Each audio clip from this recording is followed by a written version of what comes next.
Thanks to Moft for sponsoring this video. So everyone, I've had Apple's latest and greatest iPhone 14 Pro Max for about 2 weeks now, and what I want to talk about in this review is I'm going to be reviewing this phone in its own silo. So what that means is that I'm not going to compare it to last year's model, I'm not going to really talk about cost-performance ratio compared to last year's model. I'm going to review it for what it is, Apple's $1,100 best of the best flagship iPhone.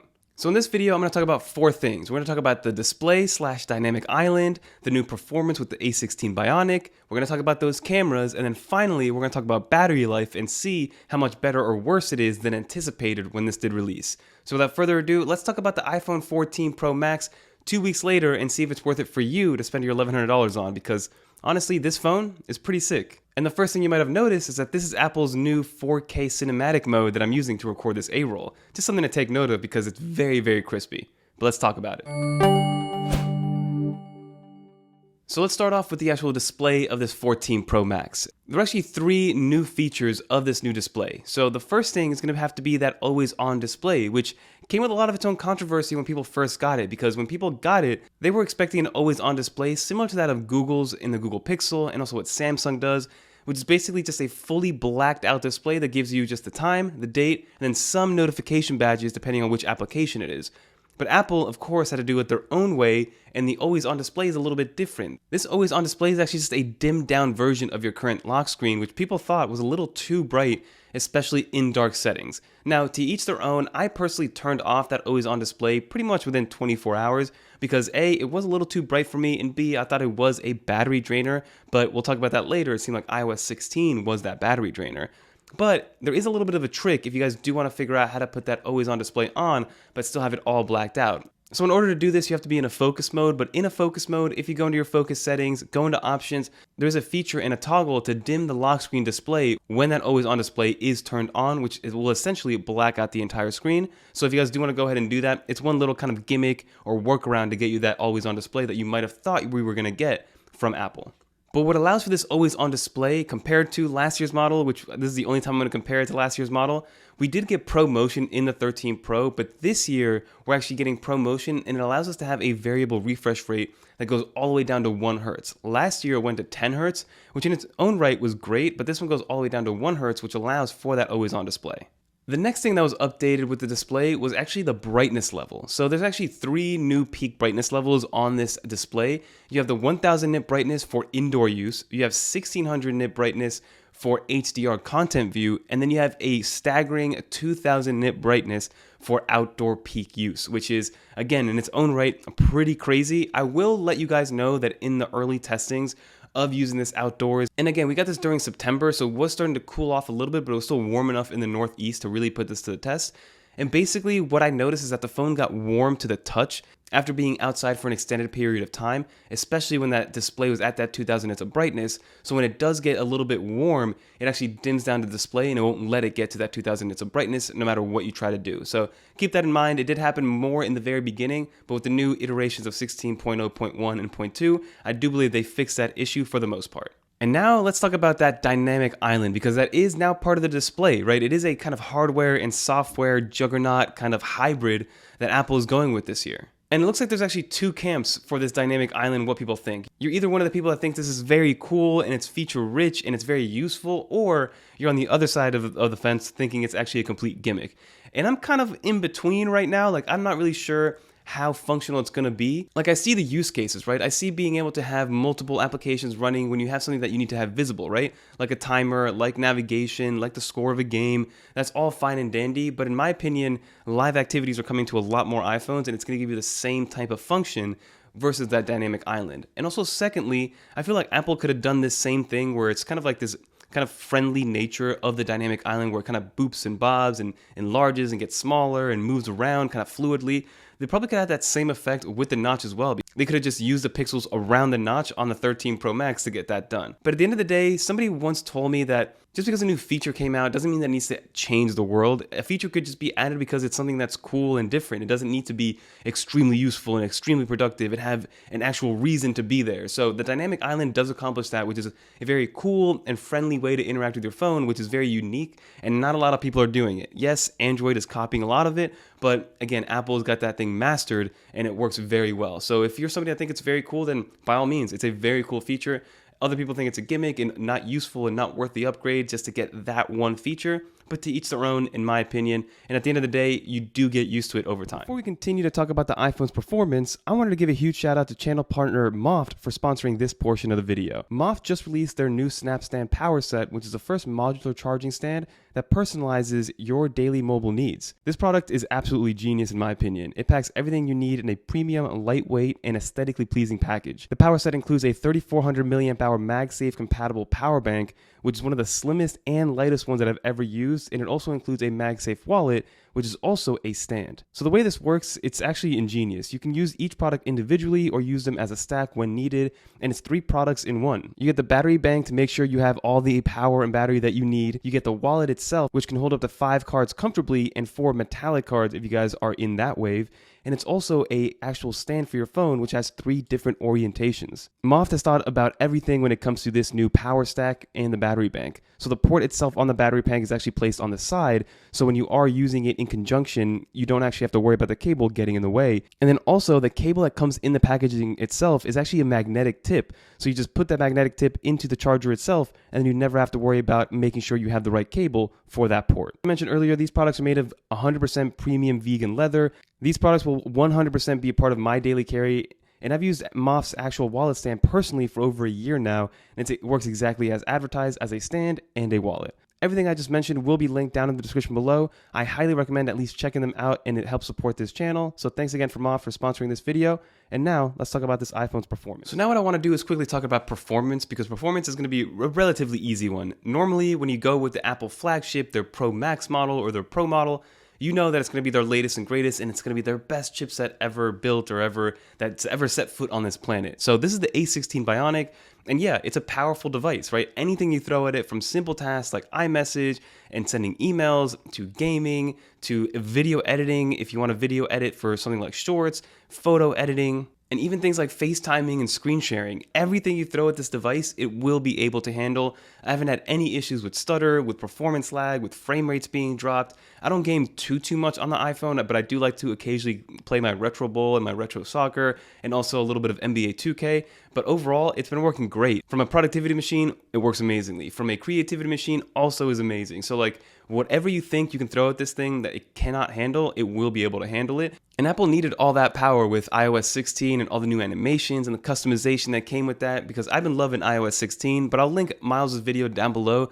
highlighting iOS 16's best features, because this video isn't going to be about the iOS 16 feature set, mostly about the iPhone 14 Pro Max. But one thing these new chipsets do allow this A16 Bionic is to power these new cameras. So now let's talk about the camera as a perfect segue into it. This is actually the first time in a very long time that Apple's upgrading the actual megapixel count of any of their camera sensors. So now the main sensor is a new 48 megapixel camera, which in its own right is amazing. And what this 48 megapixel camera allows for is actually a 4th focal length. So if you guys are used to the older, the 11 Pro, 12 Pro, and 13 Pro Max, we get 3 cameras in all of those iPhones, so we get 3 focal lengths. Versus with this one, you actually get a 4th focal length, because technically we have a 12 megapixel ultra wide, which is amazing in its own right. You have the new 48 megapixel main sensor, and then also you have a 2x and a 3x telephoto. Now from the physical standpoint, the 3x telephoto is that separate sensor, but what Apple's doing, and I think this is extremely smart, is they're actually zooming into the middle 12 megapixels of the 48 megapixel camera in order to get that 2x focal length. So it's still technically an optical zoom and not a digital zoom, because we're still using the megapixels from the interior of the camera, and you're not actually zooming into anything digitally. So keep that in mind, which is nice to have, and again, it makes everything just a lot easier, and it makes it more dynamic also as well. And I'm not going to bore you with a lot of the specs of these cameras, but I will let you guys know what I noticed from real-world performance testing of what improvements I see with this 48 megapixel camera. The first thing you should know is that by default, that 48 megapixel camera actually bends down to 12 megapixels to save on storage space, because if you do opt to have a full 48 megapixel sensor take a picture, those images are going to be anywhere from 60 megabytes to about 120 megabytes per image. So if you take a burst shot of 10 photos, that's 1 gig to 2 gigs of storage already taken up on your phone, which for a lot of people is too much storage for that megapixel count. And one of the biggest things that impressed me about that main sensor is actually the bokeh that you get and the natural blur that you get when taking images. And you can actually see it very well when I take pictures of the Apple Watch Ultra or when you have close-up subjects. These are just regular snap and shoot pictures. I'm not using portrait mode. I'm not doing anything in post. This is purely just me taking out the camera and taking that image. And it doesn't need to be in that 48 megapixel setting in order for you to take advantage of the bokeh because the size of the sensor allows for that. So from a photography standpoint, that's the number one thing that I noticed. Just everything a little bit more crispy, more depth of field. Like you're able to blur out more of the background in a physical standpoint and not via software. So that's amazing to see. And then also you do get better low light performance with Apple's new photonic engine. I don't know exactly what that means from a specific standpoint and from a photography standpoint.